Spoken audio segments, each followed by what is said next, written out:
Bonjour à toutes, bonjour à tous, et bienvenue à l'ISM pour donc cette rencontre avec le professeur Issam Toualbi Alibi, qui vient d'Alger, qui nous fait l'honneur de sa présence.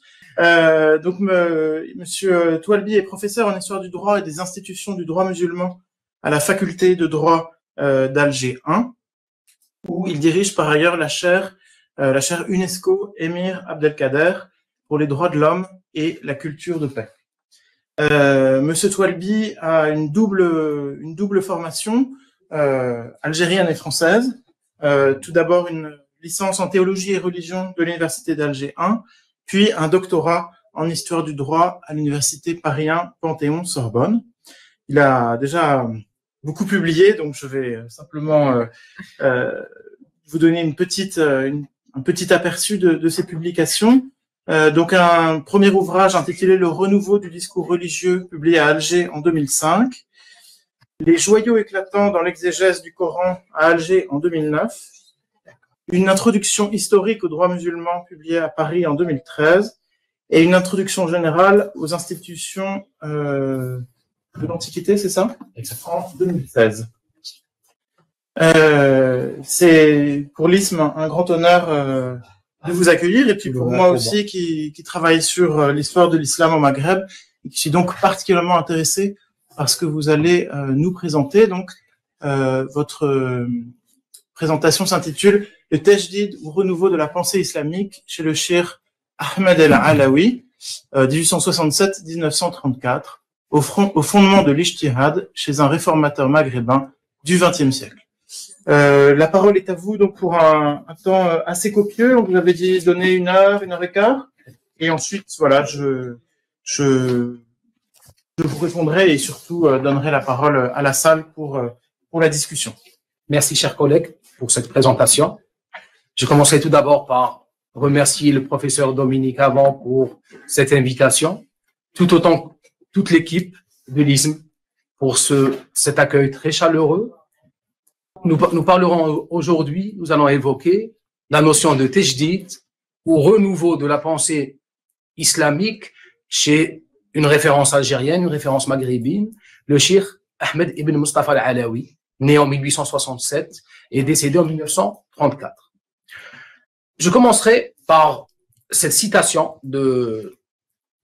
ou cette résolution de l'UNESCO qui dit, et ça, elle a été rédigée à l'occasion de la proclamation du centenaire de la fondation de la Zawiya du Cheikh al-Alaoui par l'UNESCO comme une célébration, comme un anniversaire à caractère universel.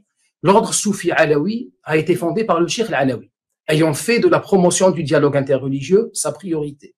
L'ordre montre comment mieux servir l'humanité, comment tenter d'harmoniser et d'embellir le monde. L'ordre mis sur la fraternité aimante des hommes.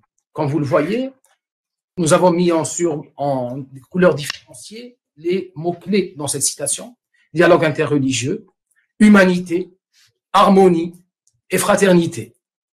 Et comme on peut le constater, ça tranche radicalement avec les discours ou le discours commun présenté sur l'islam, qui le présente malheureusement comme étant l'antithèse de la démocratie, l'antithèse de l'humanisme, l'antithèse des droits humains. Mais par-delà cet islam véhiculé par les enseignements du Cheikh al-Alaoui, ça nous renvoie vers l'antagonisme entre les deux islams qui existent aujourd'hui, si on veut. Un islam du taqlid et un islam du tajdid. Autrement dit, le conformisme et le renouveau ou le réformisme. On ne peut comprendre la notion de tajdid, de renouveau, sans mettre en évidence ces deux antagonismes ou ces deux opposés. D'un islam conservateur qui veut vivre la religion comme elle a été vécue il y a plus de 1000 ans, et cet islam qui se veut moderne, qui se veut compatible avec la modernité. Pour cela, on doit marquer une brève introduction pour rappeler que la tradition musulmane, que la tradition islamique a une évolution historique, a une histoire. Et généralement, les historiens du droit musulman la situent ou la retracent en 5 étapes. ou 5 cycles, si on peut utiliser le terme, comme on dit les adwar, les cycles. Les 3 premiers cycles, comme on le voit, c'est le droit musulman au temps de la prophétie, ou au temps de la révélation. Le second, c'est au temps des califes, ou les 4 premiers califes de l'islam. La 3e étape, c'est le droit musulman au temps des jurisconsults, ou des mujtahidin. Durant ces 3 premières étapes, l'islam était profondément marqué par ce qu'on appelle le tajdid et l'ijtihad. C'est-à-dire qu'il y avait des autorités savantes, des ulama, et pas simplement des ulama, mais des mujdidin, des mujtahidin, aptes eux-mêmes, autorisés, non seulement à proposer des solutions nouvelles aux cas n'ayant pas été traités par les textes sacrés de l'islam, mais en plus de concevoir à chaque lieu, à chaque époque, la manière d'interpréter les textes scripturaires de l'islam lui-même. Et c'est ce qui explique qu'en plus de 2 siècles, on s'est retrouvé avec plus de 250 écoles de pensée islamique. Pourquoi toute cette divergence, toute cette diversité de pensée? Parce que en chaque lieu où l'islam arrivait, les ulama de cette époque, ou les mujtahidin, étaient autorisés à lui donner de nouvelles interprétations. D'où cette diversité, autrement dit, cette richesse du patrimoine islamique. Or, à partir du Xe siècle, malheureusement, on allait arriver à un 4e cycle, à une 4e étape. C'est l'étape du conformisme, ou l'étape de la fermeture ou l'interdiction de la jurisprudence. Autrement dit, là, on revient vers les sources de la crispation de la pensée islamique, dont on vit jusqu'à aujourd'hui, malheureusement, les aléas. Que veut dire cette doctrine de l'interdiction de l'ijtihad, ou l'interdiction du renouveau de la pensée islamique? En partant du principe que les anciens, que les salafs, avaient traité et interprété les textes comme cela devait être fait. Et que personne, désormais, ne pouvait atteindre leur sainteté. Personne ne pouvait atteindre ce qu'on dit, comme on dit, leur maqam, c'est-à-dire leur station spirituelle, au sens de connaissance, au sens d'érudition, au sens même de dévotion. On allait condamner tous les savants à venir, dans les siècles à venir, de les suivre ou de suivre leur enseignement à la lettre. On n'avait plus le droit de bâtir de nouvelles compréhensions de l'islam. L'activité des savants devait se limiter à interpréter le patrimoine laissé par les anciens, et surtout, toute critique ou remise en doute du legs laissé par les anciens était taxée d'hérésie, voire même d'apostasie. Et on allait sonner le glas de cette fermeture de l'ijtihad au temps du calife Al-Qadir Billah, qui est un calife abbasside, selon la chronique, aurait joué un rôle primordial en rassemblant les ulama et en leur imposant d'édicter un consensus, un ijma', disant que désormais, plus personne n'allait être apte à réinterpréter les textes religieux de l'islam. On ne devait plus apporter du nouveau, mais interpréter ce qui a été laissé par les anciens.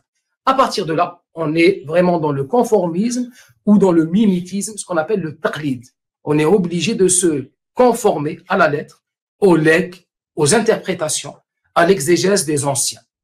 Tout naturellement, la conséquence, ou les 3 principales conséquences de cette doxa, si on peut l'appeler ainsi, c'est la sacralisation du patrimoine des anciens, bien sûr par ricochet, l'appauvrissement de la pensée islamique, et surtout, le rejet de toute innovation, de tout nouveau concept qui viendrait se greffer, philosophique soit-il, spirituel ou herméneutique, qui viendrait se greffer à l'islam. Mais la question qu'on se pose tout naturellement pour aborder notre thématique, qui est le renouveau, c'est le Cheikh Al-Alaoui, est-ce que cette doctrine du conformisme ou du mimétisme ou de l'interdiction de la jurisprudence allait vraiment constituer un ijma', c'est-à-dire un consensus? Est-ce que tous les savants de l'islam allaient adhérer pleinement à cette doctrine? Justement, l'histoire de la pensée musulmane nous apprend qu'il en fut tout autrement. Et je ne citerai comme exemple que l'islam andalou ou le réformisme andalou.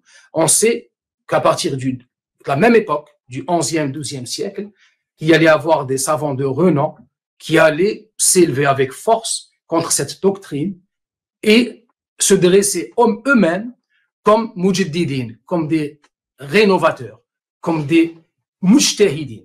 Parmi ces plus illustres savants, je ne citerai que Ibn Hazm al-Dahiri, Ibn Rushd ou Averroès, ou Ben Rushd, comme on l'appelle dans la tradition hébraïque, et Muhyiddin ibn Arabi.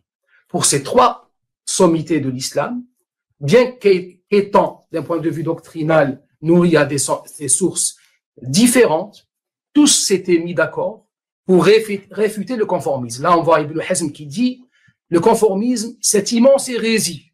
Pour lui, le conformisme est une hérésie. La liberté de penser devait toujours prévaloir en islam. Pour Ibn Rushd, il allait œuvrer justement à réouvrir cette porte de l'ijtihad en rédigeant deux traités essentiels, le discours décisif dans la corrélation entre la philosophie et la religion, appelant à la liberté de réflexion, et le début du jurisconsulte, qui est un traité de droit islamique comparé, dans lequel, pareillement, il allait appeler avec force vers un retour salvateur vers l'ijtihad. Pareillement pour Ibn Arabi.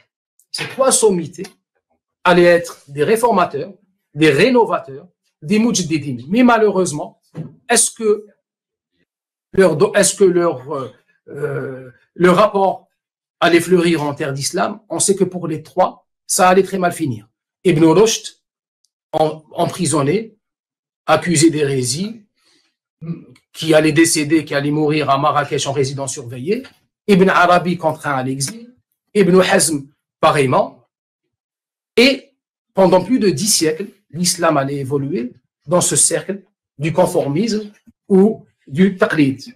Il fallut attendre le 19e siècle, ce qu'on appelle l'époque de la Nahda, ou l'époque du grand éveil du monde musulman, et qui allait, dans une grande mesure, dans les adeptes ou les porte-étendards de ce courant de la Nahda ou d'éveil du monde musulman, allaient s'inspirer des idées réformistes d'Ibn Rushd, d'Ibn Arabi et des réformateurs médiévaux. Quels sont les éléments qui allaient favoriser l'apparition de ce courant de la Nahda? On a trois événements clés. Le commerce portugais et français en Orient à partir du XVIe siècle, le colonialisme britannique, français, débarquement de Bonaparte en Égypte, l'instauration du colonialisme en Afrique du Nord, les sociétés musulmanes qui étaient pendant des siècles enfermées sur elles-mêmes, prenaient douloureusement conscience de la suprématie technologique de l'Occident et même allaient à la rencontre de nouvelles idées, les idées des philosophes des Lumières, tout ce qui est relatif aux idées européennes, qui allaient faire leur déferlante en terre d'islam. À partir de là, les savants de l'islam allaient se diviser en trois grands courants. Nous avons le premier courant, c'est l'orthodoxie islamique, qui allait considérer l'incursion des idées européennes en terre d'islam comme étant une menace pour l'identité islamique, une menace pour l'identité des sociétés musulmanes, et de fait, les rejeter en bloc. Le deuxième courant, c'est le courant moderniste, ou hadathi, qui allait tellement être épris de la conception sociale, religieuse, politique de l'Occident, qu'il allait militer pour l'abolition, entre guillemets, des institutions islamiques et l'adoption pure et simple du modèle occidental dans les sociétés musulmanes. Un troisième courant, qu'on appelle le réformiste ou le islahi, allait essayer de trouver la voie médiane entre les deux. Ne pas rejeter en bloc tout ce qui vient de l'Occident, tout ce qui est pensée occidentale, tout ce qui est pensée de l'autre, plus largement, mais en même temps, en gardant emprise dans le patrimoine islamique, mais en appelant à une ou à un retour salvateur vers l'ijtihad ou la libre exégèse du patrimoine islamique pour l'adapter justement au temps moderne. Parmi ces islahis ou ces réformateurs, nous avons en Égypte Jamal Din Afghani, Mohamed Abdou, Ali Abd al-Razzaq. Nous avons dans le sous-continent indien Cheikh Waliullah de Delhi, Aboul Kalem Azad, Mohamed Iqbal. Nous avons au Maghreb, en Tunisie, Khaled Pacha, Taha al-Haddad, Aboul Hassan al-Hujwi, au Maroc. Et nous avons en Algérie, l'émir Abdelkader, parmi tant d'autres, dans tous ces pays. Là, je ne cite, c'est pas à titre exhaustif, je ne cite que des exemples. Abdelkader al-Medjawi, et bien entendu, le Cheikh Ahmed ibn Mustafa al-Alawi, objet de notre, dans le patrimoine et le legs, et l'objet de notre intervention aujourd'hui. On se demandera alors, on essaiera de connaître et de découvrir quels sont les fondements du tijdid ou du renouveau de la pensée islamique, c'est le Cheikh al-Alawi. Quelle est l'autorité savante ou qu'il considère autorisée à réinterpréter les textes de l'islam? Et surtout, quelle place accorde-t-il aux principes modernes du droit, tels que la démocratie, les droits de l'homme, la liberté religieuse et les droits des femmes? Commençons par la première question. Qui est le Cheikh al-Alawi? Le Cheikh al-Alawi est né en 1867 à Mostaganem, une ville au nord de l'Algérie, dans une noble famille dont les aïeuls furent des cadis de renom. Malgré la rudesse des conditions sociales dans lesquelles il a évolué, c'est-à-dire en plein contexte colonial,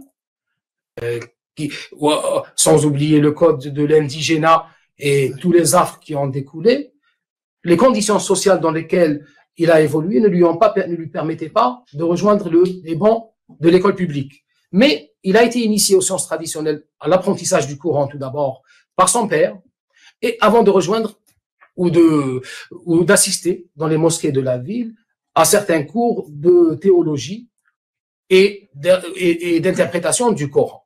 À 17 ans, son père décède, il dut pratiquer plusieurs métiers pour subvenir aux besoins de sa famille.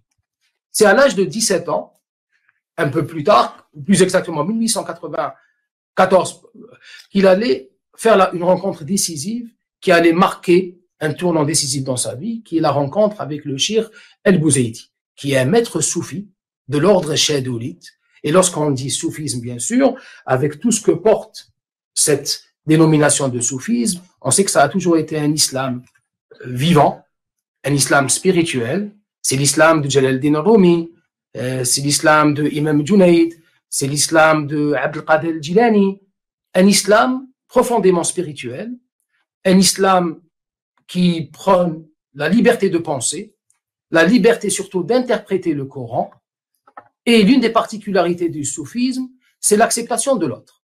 Il y a même une tradition qui, en parlant de Jalaluddin Rumi, dit que lorsque Jalaluddin Rumi décéda, il fut pleuré par les musulmans, les juifs et les chrétiens, tellement tout le monde l'aimait, tellement il était ouvert sur le monde. C'est justement l'une des particularités du soufisme. Justement, cette rencontre du Cheikh al-Alawi avec Cheikh el-Bouzaydi allait marquer ce tournant décisif dans son évolution, et durant du vivant de son maître déjà, il allait jouer un rôle primordial, le jeune Ben Aliwa, dans la promotion des enseignements de l'ordre chadolite. Il joue un rôle important dans la transmission des enseignements, puisque le nombre de disciples allait en grandissant, et même son premier traité métaphysique, les saintes inspirations, le Minah al-Qudusiyya, dont nous avons l'honneur aujourd'hui d'avoir avec nous son traducteur en langue française, monsieur Ahmed Ben Aliwa, qui est lui-même descendant du Cheikh Ahmed al-Alawi, et qui, dans le traité le Minah al-Qudusiyya, fut traduit par ses soins en langue française. On dit que lorsque son maître, Cheikh el-Bouzaydi, lisait ce traité ou le tenait entre les mains, il ne pouvait retenir ses larmes, tellement l'intensité des enseignements portés par ce traité le touchait en profondeur. Après le décès de son maître en 1909, il allait de soi que le Cheikh al-Alawi allait succéder à son maître à la tête de l'ordre soufi alawi.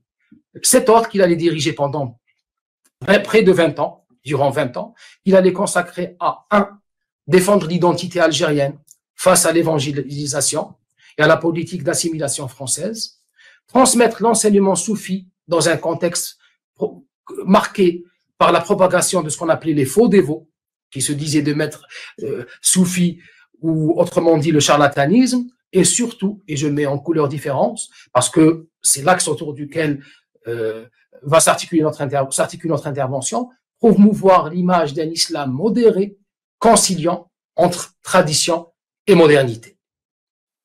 Mais avant d'aborder la manière avec laquelle le Cheikh al-Alawi a essayé de concilier justement entre ces deux oppositions, on peut les appeler ainsi, la tradition et la modernité, c'est qu'il fut une passerelle entre l'Orient et l'Occident. C'est que ses enseignements ne se limitèrent pas à son cercle national, au sens où il fut une personnalité universelle, transnationale. Il initia plusieurs projets en relation avec l'Occident chrétien, parmi lesquels la Grande Mosquée de Paris. Il assista lui-même à son inauguration en 1926. L'hôpital franco-musulman à Vicenne de Bobigny. Le carré musulman de France. Il fut l'un des principaux promoteurs pour que les musulmans essentiellement issus de l'immigration, et un carré musulman de France. Et il fonda plusieurs écoles spirituelles, au Zawiya, à Paris, en Belgique, à La Haye, à Cardiff, à Birmingham. Il était vraiment porté sur l'international, sur le dépassement des frontières. C'est ce qui explique peut-être également que le legs spirituel du Cheikh Al-Alawi soit aujourd'hui ou constitue l'objet d'un intérêt épistémologique grandissant, aussi bien dans les universités européennes qu'américaines. Là, je ne citerai pour la France que Augustin Berg, dès 1936, qui avait rédigé un article, un mystique moderniste, le Cheikh Ben Aliwa, Fridolf Schuon, rahimahullah, un article qui consacre au Cheikh Al-Alawi, Michel Valson, Cartini Johan, Martin Lings, Chabry, et enfin, Éric Geoffroy, qui vient de publier dernièrement, Cheikh Ahmed Al-Alawi, vivificateur de la voix soufie, chez El Bouraq, 2021. Et là, on voit quelques illustrations des principaux traités du Cheikh Al-Alawi qui ont déjà fait l'objet de traductions françaises. La voix du Tasawwuf, lettre ouverte à ceux qui critiquent le soufisme, les très saintes inspirations, sagesse céleste, de la révélation, essentiellement chez les éditions Al-Bouraq et Entrelacs. L'arbre au secret et la clé de la contemplation en astronomie. Bien sûr, il existe d'autres traités qui sont toujours en langue arabe.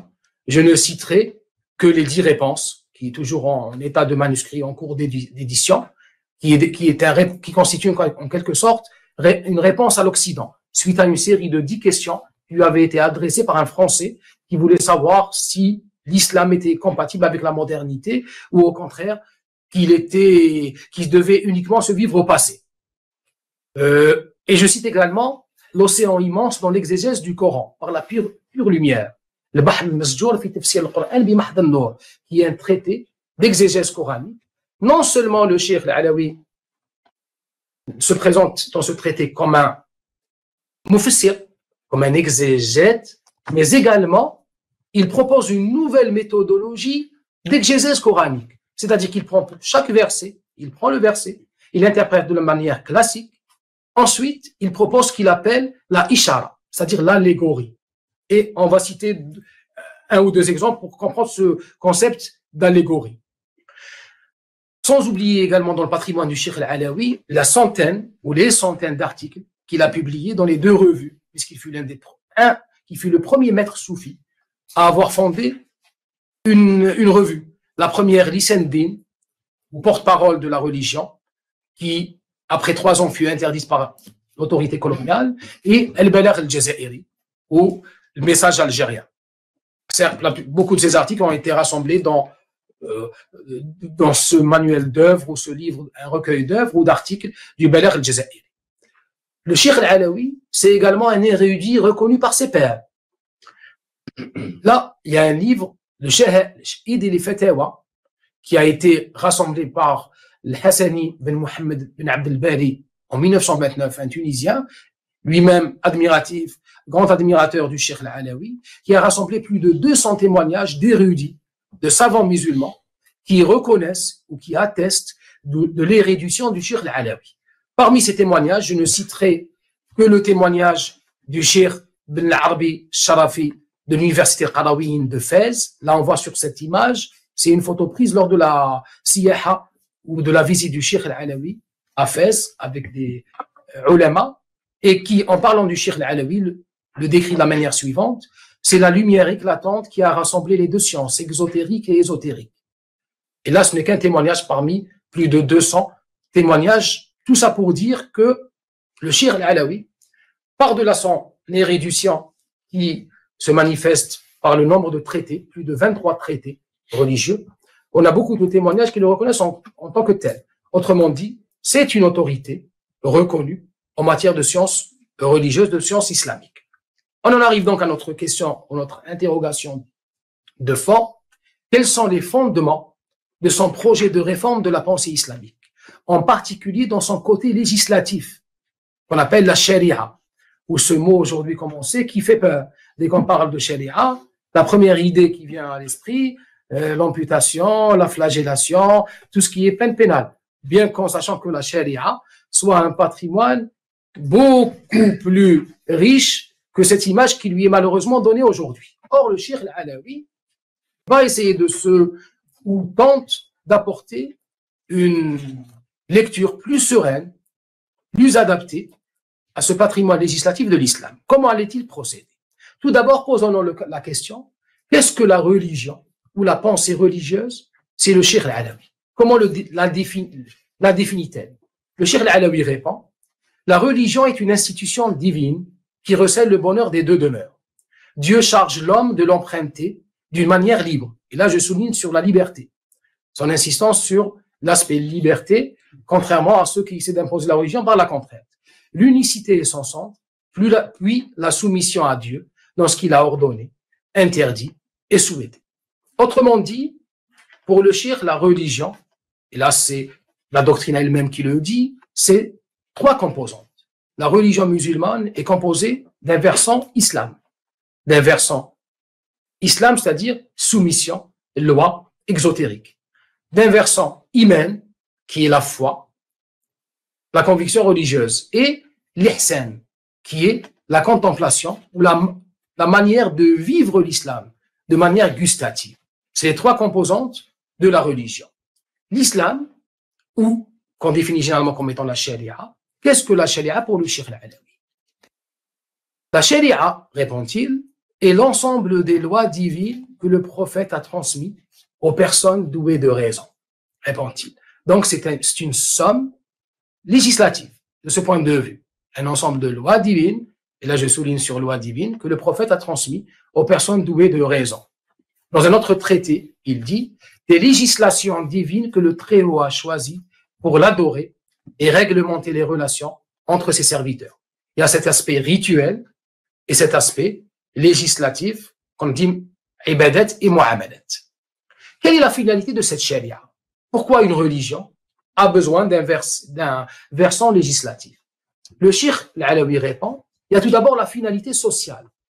La société humaine a par nature besoin d'être ordonnée. À cet effet, le Très-Haut lui a prévu des législations. Il y a une deuxième finalité, c'est la finalité spirituelle. Ce que appelle un peu Michel Villet pour la tradition catholique, l'économie du salut, c'est-à-dire le respect des ordres divins pour le salut éternel, mais également le salut éternel ici-bas. C'est-à-dire que la face apparente, le Cheikh s'explique, la face apparente de l'être ne se purifie que grâce à la charia, en se conformant aux commandements et en évitant les interdits. C'est-à-dire qu'on n'est plus dans la notion d'un droit qui s'impose à la société d'un point de vue politique ou d'un point de vue judiciaire stricto sensu. On est dans l'application individuelle, c'est-à-dire le respect des lois divines pour la purification intérieure. Le Cheikh va encore plus loin. Une finalité gnostique, le ma'rifa. Et le Cheikh dit à ce sujet, sache mon frère que la charia est un trésor. La charia recèle des sciences cachées. La haqiqa, c'est-à-dire la gnose, la connaissance, est enfouie dans la charia. Tel le beurre dans le lait. En secouant le lait, le beurre apparaît. C'est-à-dire que pour le Cheikh, la conception du Cheikh, c'est qu'on a des lois. Mais ces lois ne sont pas simplement des lois. Ces lois sont un langage qui va exprimer une connaissance cachée, mais à laquelle tout le monde ne peut pas accéder. Exemple, dans son traité justement des très saintes inspirations, où le Cheikh s'emploie un peu à décrypter le sens spirituel des lois. Aujourd'hui, ce que les soufis appellent l'écorce, c'est le noyau. Aujourd'hui, on pense que la loi, c'est juste l'aspect gestuel. Or, pour le Cheikh Al-Alawi, c'est une symbolique. Lorsqu'il parle de l'eau des ablutions, ou l'eau rituelle, pour lui, que veut dire l'eau? C'est pas l'eau en elle-même. C'est l'intention pure qui n'a pas été altérée. Il ne porte sur aucun autre objectif que le divin. C'est-à-dire, c'est l'eau ou la vie, ou l'intention du cœur purifié d'autre chose. Lorsqu'il parle par exemple, de la génuflexion rituelle, de la prière. Qu'est-ce que la prière? C'est pas simplement la gestuelle. La prière, le croyant qui est debout, ensuite qui se prosterne, c'est une allusion à quoi? À l'effacement de l'être, de l'essence humaine, qui, après avoir été comme un elif, debout, devient comme un point. Et elle s'efface dans l'être divin. Lorsqu'il parle du djihad, là aussi c'est un mot qui fait peur aujourd'hui. Lorsqu'il parle du djihad, comment il le définit? La guerre contre l'ego et ses alliés, le démon, le bas monde, les passions qui nous éloignent de Dieu. À partir de là, la loi elle-même, qui est un ensemble de règles, pour le Cheikh Al-Alawi, dépasse l'ordre temporel ou l'ordre exotérique ou apparent. Ça devient un langage du cœur, un langage de l'esprit, qui va décrire des étapes du cheminement ou les règles d'un cheminement, ce qu'il appelle le Shar' al-Qawm ou la loi des soufis. Cette loi ésotérique, cachée, qui permet de se rapprocher du divin.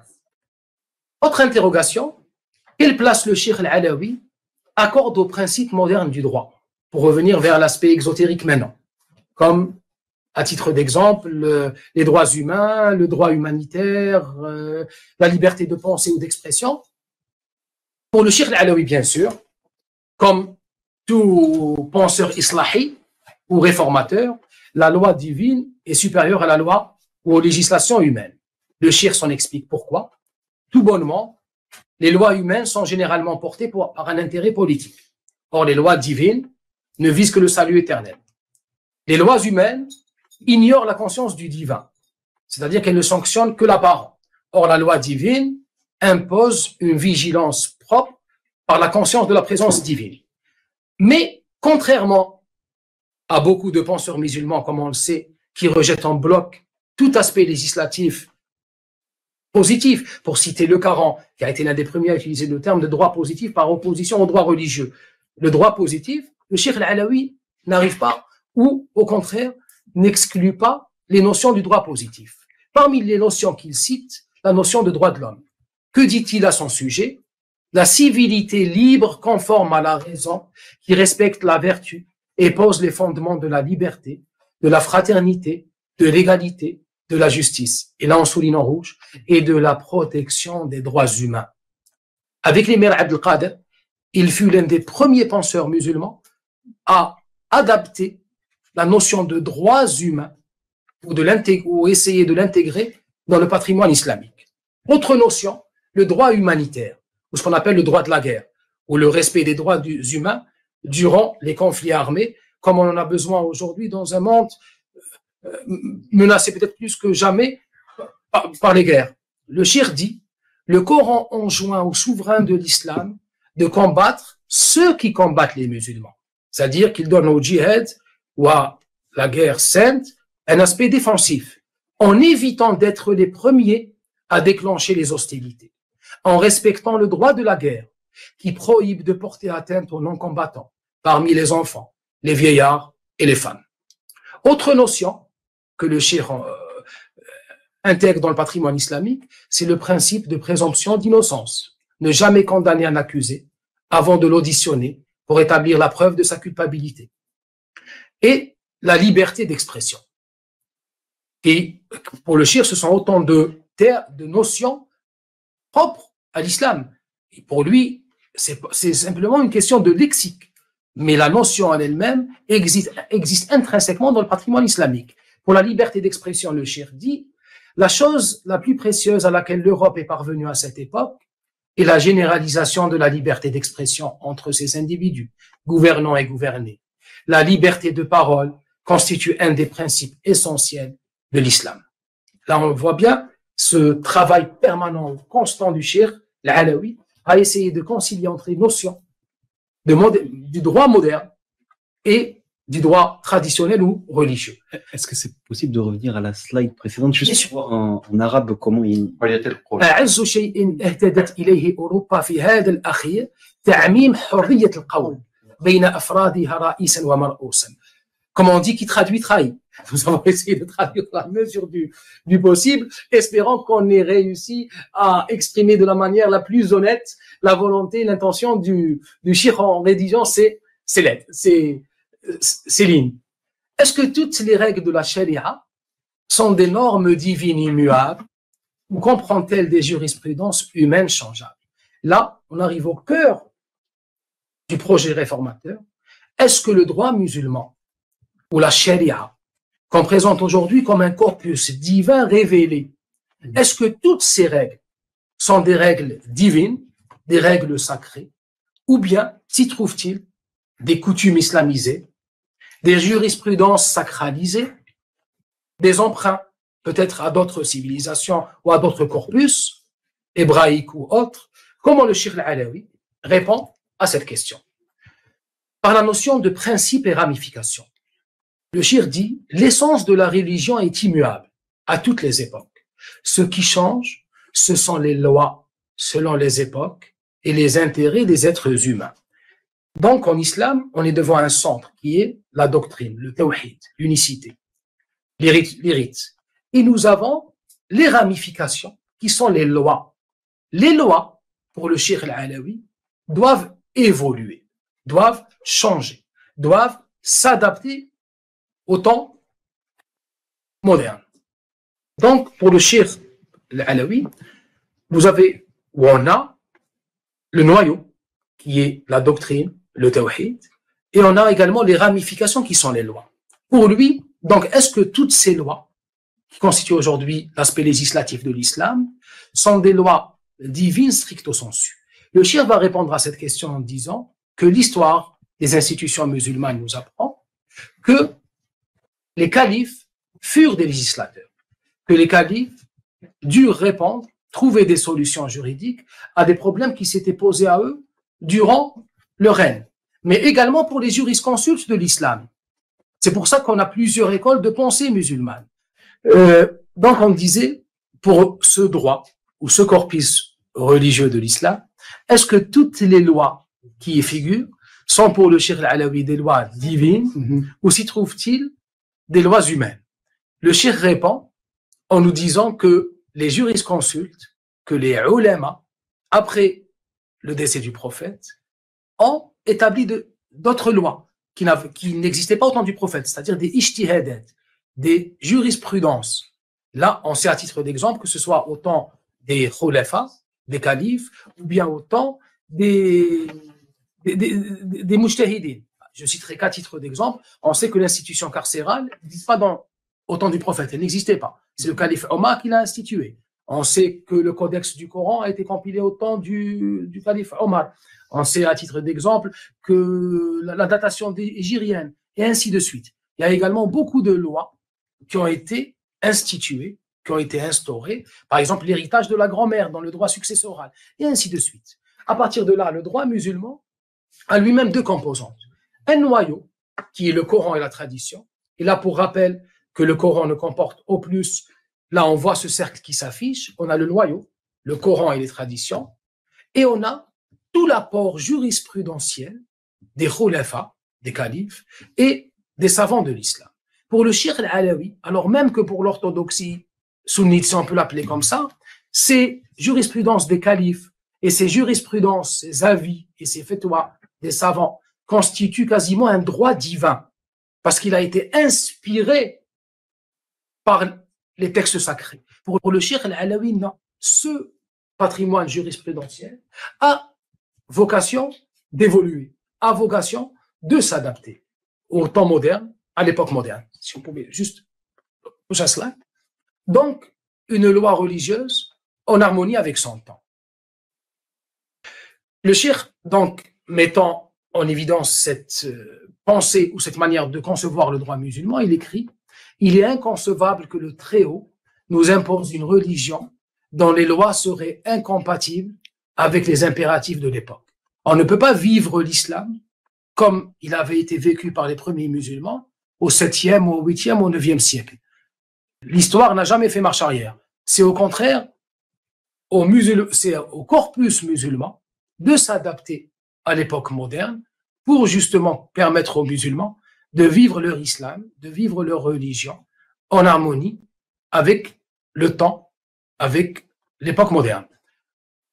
On passe à l'autre slide. Là, apparemment, le Cheikh ajoute, dès lors qu'on sait que la religion est une, que ces lois divergent selon les époques, car le Très-Haut prend toujours en compte les intérêts de ses serviteurs. Ne sois donc pas rigide. Ça, c'est un conseil qu'il adresse à ses disciples, mais également à tout musulman qui lirait ses lettres ou ses épîtres. Donc, on le voit bien, on est en plein modernisme, on est en plein pensée réformatrice de l'islam. Un slide, toujours par rapport au conformisme et à suivre aveuglément le patrimoine des anciens, le cheikh ajoute, il est illicite de se conformer aveuglément aux aïeuls sans savoir ce que le législateur attend de nous. Le législateur, c'est-à-dire là, le législateur divin. Et là, il y a un principe en droit musulman qui dit, là où il y a la maslaha, il y a la loi de Dieu. C'est-à-dire que la loi de Dieu n'est plus un ensemble de règles qui vont s'imposer de manière contraignante. Ça devient l'intérêt collectif. Que cet intérêt s'exprime par un droit positif, qui s'exprime par un droit coutumier, qui s'exprime par une jurisprudence judiciaire. Dès lors qu'il y a le principe d'équité ou de justice qui est réalisé, qui est consacré, ça devient l'esprit de la religion, l'esprit de la loi divine. On n'est plus dans la conception loi divine au sens restreint, mais vraiment loi divine au sens large qui elle-même embrasse toutes les lois qui viendraient pour servir l'intérêt de la société humaine. Si on peut passer vers l'autre slide. Donc, une autre question, et qui est l'une des plus importantes à poser, pour le Cheikh Ben Aliwa, qui est le mujtahid? Qui peut pratiquer l'ijtihad? Est-ce que n'importe quel musulman est habilité et apte à prendre les textes sacrés de l'islam et à les réinterpréter ou à proposer une nouvelle interprétation? Un peu nous renvoyer vers la doctrine luthérienne, chaque baptisé, un prêtre, un roi, un prophète, habilité ou apte à interpréter les textes. Est-ce que pour le Cheikh Ben Aliwa, ceci est concevable? Réponse: parler de Dieu sans savoir, c'est-à-dire sans avoir les outils épistémologiques nécessaires, est un grand péché, à l'image de celui qui émet des fatwas sans savoir, c'est-à-dire sans avoir cette connaissance des règles permettant d'interpréter les textes scripturaires de l'islam. Sa sagesse a voulu que les savants, là, c'est la condition pour pratiquer ce ijtihad, être un savant, de chaque époque, émettent les sentences qui soient utiles à leur époque. Par savants, qui sont ces alim, je fais allusion aux héritiers, grâce auxquels Dieu protège cette religion. Des héritiers. Et le cheikh de continuer. C'est qui cet héritier, ce warit, qui est apte à réinterpréter les textes religieux de l'islam? Est-ce que c'est le théologien au sens traditionnel, c'est-à-dire l'érudit, qui de manière livresque a acquis un ensemble de sciences et d'outils traditionnels lui permettant d'interpréter les textes, ou c'est autre chose? C'est qui cet héritier ou ce connaissant, ce arif? Le arif, le connaissant, ne peut être apte à initier qu'une fois libéré du conformisme en la charia, c'est-à-dire qu'il la puise de sa source, de laquelle l'ont puisé les jurisconsultes. Là, on est dans une caste spécifique ou particulière de jurisconsulte de mujtahid, c'est-à-dire non seulement initié au sens traditionnel, mais également initié à la mystique, initié à la gnose, en contact avec ce que le cheikh appelle l'esprit mohammedien, c'est-à-dire qu'il a ce don de l'inspiration, ce don de la compréhension. Et le cheikh s'explique davantage en disant: celui auquel Dieu aura illuminé l'œil intérieur, ou ce qu'on appelle l'intuition intellectuelle, verra le Coran se révéler maintenant par l'entremise du Saint-Esprit. C'est-à-dire qu'on n'est plus dans une connaissance livresque. On est dans on parle d'un mujaddid, d'un mujtahid, apte, un jurisconsulte à réinterpréter les textes, mais qui a un don particulier, qui est le don de l'intuition intellectuelle. Et là, entre parenthèses, je dis, cette question a été évoquée par deux grands savants de l'islam andalou. On a évoqué tout à l'heure Ibn Arabi et Ibn Rushd, dans ce qu'on appelle le traité du oui et du non. Ibn Rushd s'interrogeait, se posait la question: est-ce qu'avec la science rationnelle, on peut parvenir aux mêmes vérités auxquelles on peut parvenir avec l'intuition intellectuelle, ou ce que les soufis et les mystiques appellent la science du dévoilement et la science du cœur?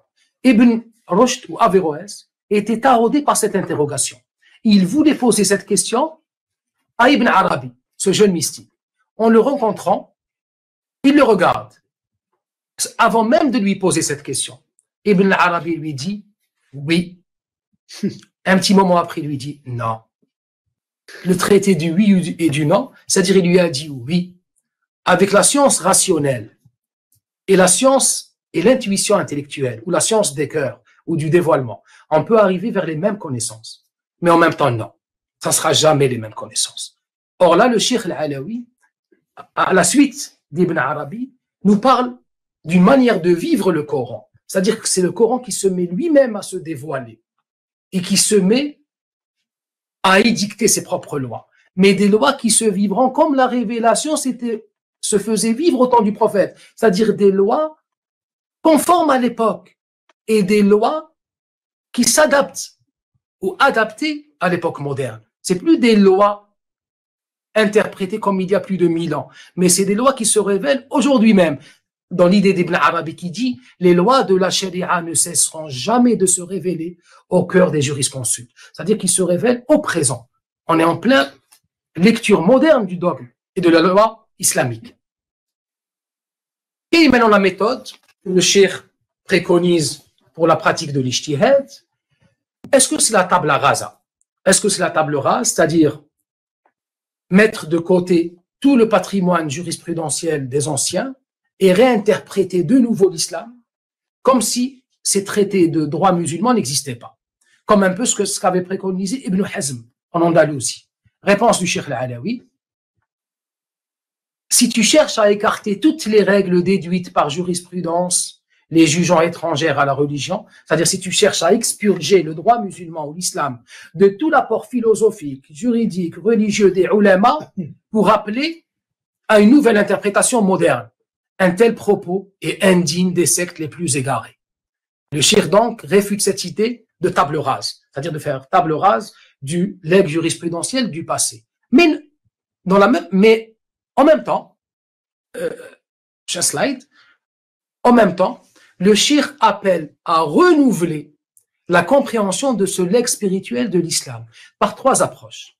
La première, c'est de faire usage de la pluralité, de profiter de la pluralité des écoles de pensée musulmanes.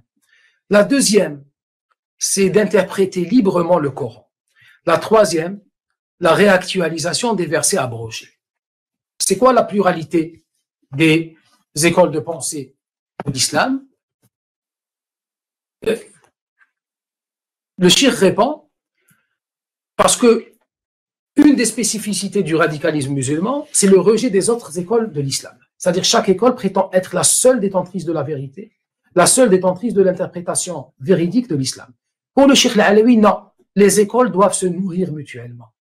Car sur certaines solutions, on peut trouver des solutions plus compatibles, plus aptes à répondre aux problématiques modernes que dans une autre école. Ces fanatismes, écrit-il, qui font que chacun pense détenir la vérité et se voit chargé de la faire triompher. Et nul doute que l'islam est bien plus large pour être contenu dans une seule école de pensée. Ça, je citerai qu'un exemple. On sait à titre d'exemple que dans le droit sunnite, dans le droit successoral sunnite, si un père décède en ne laissant qu'une fille, elle aura sa part de l'héritage, alors que le reste ira vers les agnats masculins. Or, dans le droit chiite, la fille hérite de tout. Donc, sur cette question précise, pourquoi les législateurs musulmans du XXIe siècle, pourquoi n'emprunteraient pas à une autre doctrine, par exemple la doctrine successorale chiite, pour justement répondre à cette question successorale? Là, c'est ce qu'on appelle l'approche du droit comparé. C'est-à-dire que pour chaque solution, trouver, en analysant les différents corpus musulmans existants, parce qu'on n'a pas une seule sharia au sens d'interprétation. Il y a plusieurs écoles. Il y a même ce qu'on appelle les écoles disparues. Le cheikh, justement, appelle à chercher dans cette richesse du patrimoine musulman pour à chaque fois trouver la solution la plus idoine et la plus compatible avec la modernité. Deuxième approche du cheikh Al-Alawi, c'est, on continue directement le deuxième point, c'est la liberté d'interprétation du Coran. Est-ce qu'on doit se limiter à l'interprétation des anciens ou est-ce qu'on a le droit aujourd'hui de donner de nouvelles interprétations au Coran? Le cheikh répond. Certains disent que Dieu ne nous a pas imposé d'interpréter le Coran parce que ceux qui nous ont précédés en ont déjà extrait les joyaux. Je leur réponds que si c'était le cas, nous n'aurions aucun besoin de le méditer. Et le prophète nous dit, les trésors du Coran sont infinis. Au sens où l'exégèse du Coran doit toujours se poursuivre et nul n'a le droit de l'interdire. Troisième et dernière approche du Cheikh Al-Alawi, et qui est l'une des plus originales, il faut le reconnaître.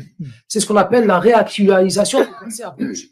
Dans le Coran, on sait qu'on a des versets abrogés. C'est quoi des versets abrogés? C'est-à-dire des versets qui étaient valables à une époque, mais ils ont été abrogés, ou la loi qui était contenue a été abrogée par un verset ultérieur. Je citerai pour le mois de Ramadan, par exemple. On sait qu'au début, le mois de Ramadan, le jeûne était surobligatoire. Il n'était pas obligatoire au début de l'islam. Ensuite, il y a eu un autre verset qui allait en faire un acte ou une adoration obligatoire. À titre d'exemple, pour l'alcool. L'alcool était prohibé au moment d'accomplir la prière. Ensuite, on allait avoir un autre verset qui allait la prohiber. Mais à l'intérieur du Coran, en le lisant, on a les deux versets. On a le verset dernier, ou ultérieur, qui a abrogé, et le verset abrogeant y est toujours. N'approchez pas de la prière tant que vous êtes ivre. Et on a l'autre verset qui va l'abroger. Comment le cheikh, on pose la question au cheikh, l'Alawi, pourquoi le verset abrogé se trouve toujours dans le Coran? Pourquoi il n'a pas été supprimé du Coran? Pour les théologiens de l'islam, c'est une raison spirituelle. Car le fait de le méditer, le fait de le réciter, est un acte qui a ses secrets spirituels. Pour d'autres, ils nous d'autres disent, c'est une raison didactique. C'est-à-dire, c'est l'histoire de la révélation qui a été maintenue. Le Cheikh Al-Alawi donne une troisième raison. C'est que pour chaque époque, le verset abrogé peut être appliqué ou réactualisé si on en a besoin. Et là, le Cheikh s'explique. Il ne se trouve pas un verset qui ne soit effectif à un moment donné, selon le changement d'époque et de lieu. Il n'a été maintenu dans le texte du Coran que pour un moment que Dieu seul connaît. C'est-à-dire que ces versets abrogés peuvent à un certain moment servir aux jurisconsultes pour devenir des lois et donner une nouvelle interprétation à la loi religieuse. Exemple, le Cheikh cite lui-même, si une tribu aspire à embrasser l'islam, mais ne peut le faire en raison de la contrainte du jeûne de Ramadan, il lui sera récité le verset que ceux qui ne peuvent l'accomplir le compensent en nourrissant un pauvre. C'est-à-dire que à un certain moment, le verset qui dit que le jeûne de Ramadan n'est pas obligatoire devient applicable. S'il lui est trop difficile de se détacher de l'alcool, il lui sera dit n'approchez pas la prière en étant ivre. C'est-à-dire que pour le musulman débutant, on autorisera à pratiquer les versets qui ont été abrogés. Et là, vraiment, c'est un bouleversement de l'approche herméneutique de la loi religieuse. Dernier point, et je pense qu'il nous reste 5 minutes. Exemple de fatwa ou d'avis religieux novateur du Cheikh Al-Alawi. Étant un jurisconsulte, lui-même a émis de nouveaux avis juridiques ou de nouvelles notions de droit ou de règles qui n'avaient pas été émises par ceux qui l'ont précédé, parmi lesquels, et là il fut le premier en 1930, avant même la célèbre fatwa de l'Azhar, à dire le bien fondé de la traduction du Coran en langue française est amazirt. Alors même que le Coran, la fatwa de la mosquée d'Al-Azhar autorisant la traduction du texte coranique date, je pense, de 1932 ou 33. Or, la fatwa du Cheikh Al-Alawi date de 1930. La validité de la transmission de la confession de foi en une autre langue que l'arabe. C'est-à-dire que pour celui qui se convertit à l'islam, il n'est plus obligé pour le Cheikh Al-Alawi de prononcer la confession de foi en langue arabe, mais même en langue étrangère. L'autorisation pour la femme de consulter auprès d'un médecin non musulman. Alors même, il ne faut pas oublier qu'on est dans un contexte colonial, avec tout le conservatisme et une société traditionnelle face à des médecins occidentaux. Et là, le cheikh fallait vraiment, il fallait vraiment être courageux pour pouvoir émettre une fatwa allant en son sens par rapport déjà à ses pairs, par rapport aux autres théologiens de ses époques et de son époque, qui autorise la femme musulmane justement à consulter auprès d'un médecin occidental. La question qui se pose donc, peut-on voir en le Cheikh Al-Alawi une sorte de féministe musulman? Là, je vais citer Louis Millot, qui dit, en parlant du prophète Mahomet, Mahomet n'en était pas moins féministe. En œuvrant à réduire la rigueur du patriarcat, en œuvrant à donner des droits aux femmes. Là, le Cheikh Al-Alawi, justement, dans le traité des 10 réponses, consacre tout un chapitre à la femme musulmane. En réponse, on l'aura compris, à ceux qui accusent l'islam, qui le taxent de misogynie et de prôner des règles contraires à tout ce qui touche aux droits des femmes. Le cheikh écrit: celui qui prétend que l'islam a rabaissé la femme ne fait par cela que témoigner de son manque de connaissances en sciences islamiques. Il n'est pas besoin de rappeler combien le prophète avait de l'affection pour les femmes et recommandait de bien les traiter. On lui pose la question: est-ce que la femme peut enseigner? Est-ce que la femme, est-ce qu'elle est apte à s'initier aux sciences religieuses? Est-ce que le cheikh répond que les femmes élèvent les voix pour apprendre ou enseigner, réciter le Coran ou pratiquer l'invocation, n'étant rien un acte indécent. Le prophète recommandait à ses compagnons de s'instruire auprès de son épouse Aïcha. C'est-à-dire que les plus grands compagnons du prophète, qui étaient des érudits eux-mêmes, avaient comme professeur l'épouse du prophète lui-même, qui était une femme. Mais là, on est au début de l'islam. Or, l'histoire de la femme en islam, on ne va pas s'arrêter ici, peut-être qu'on pourra en parler durant le débat, allait être malheureusement une régression progressive dans l'histoire de l'islam. Au fur et à mesure qu'on allait avancer au cours des siècles, plus l'islam allait, malheureusement, que les musulmans allaient réduire les droits des femmes, allaient les contraindre à l'enfermement. Or, le cheikh nous rappelle qu'au début de l'islam, c'était tout autrement. Dernier point, le cheikh al-Alawi, et on revient vers le point par lequel on avait commencé, qui était la proclamation de l'UNESCO, un porte-étendard du dialogue interreligieux et du vivre ensemble en paix. Justement, on lui pose la question: est-ce que l'islam ne vise que la confrontation avec les autres religions, ou est-ce qu'au contraire, il autorise la bonté, l'amitié, le vivre ensemble? C'est justement un Français d'Oran, Monsieur Tapi, qui lui posa cette question. Et le cheikh y répond: vous m'avez demandé, cher ami, si l'islam ne vise que la confrontation avec les autres nations, ou bien s'il autorise l'amour et la bonté envers elles. Le Coran reconnaît clairement le droit du fidèle à les aimer, juifs et chrétiens. La conduite du prophète Mohammed avec les communautés non musulmanes illustre bien la sympathie qu'il leur témoignait. Il rendait visite à leurs malades, assistait à leurs enterrements, mangeait leur nourriture.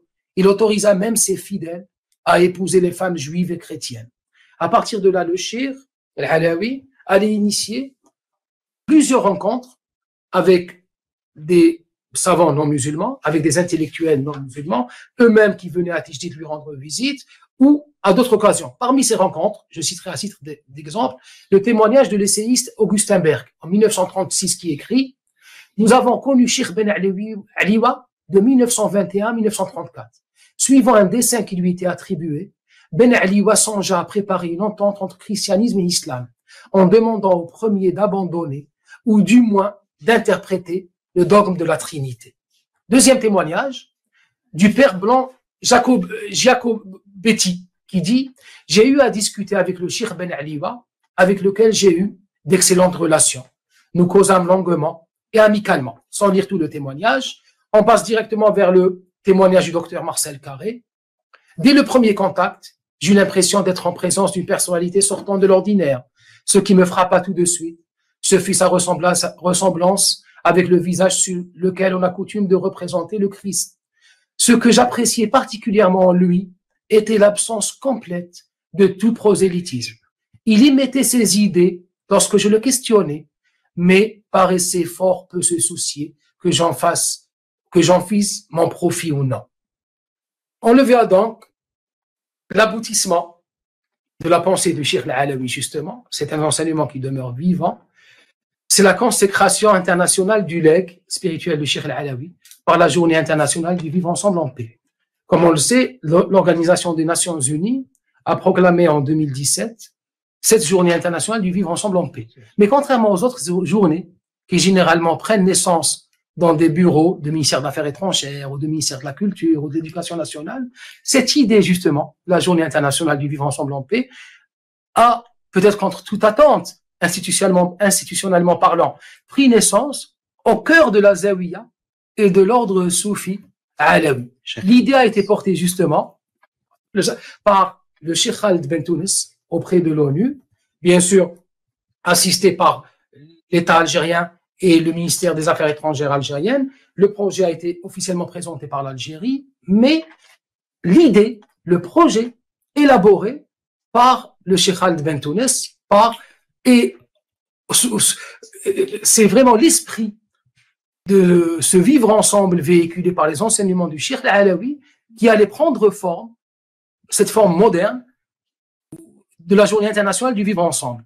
Dans la déclaration, justement, qui a été conjointement rédigée avec le porteur du projet, où les Nations Unies invitent chaque année le 16 mai la communauté internationale, et je clôt par cette citation, ou cette invitation à célébrer chaque année la journée du vivre ensemble en paix, qui trouve son origine dans ce legs spirituel du Cheikh Al-Alawi, à mobiliser régulièrement les efforts de la communauté internationale pour la paix, la tolérance, la compréhension, et donner l'occasion pour tous d'exprimer le désir profond de vivre et d'agir en faveur de la solidarité, ensemble unis dans la différence et dans la diversité, en vue de bâtir un monde viable, reposant sur la paix, la solidarité et l'harmonie.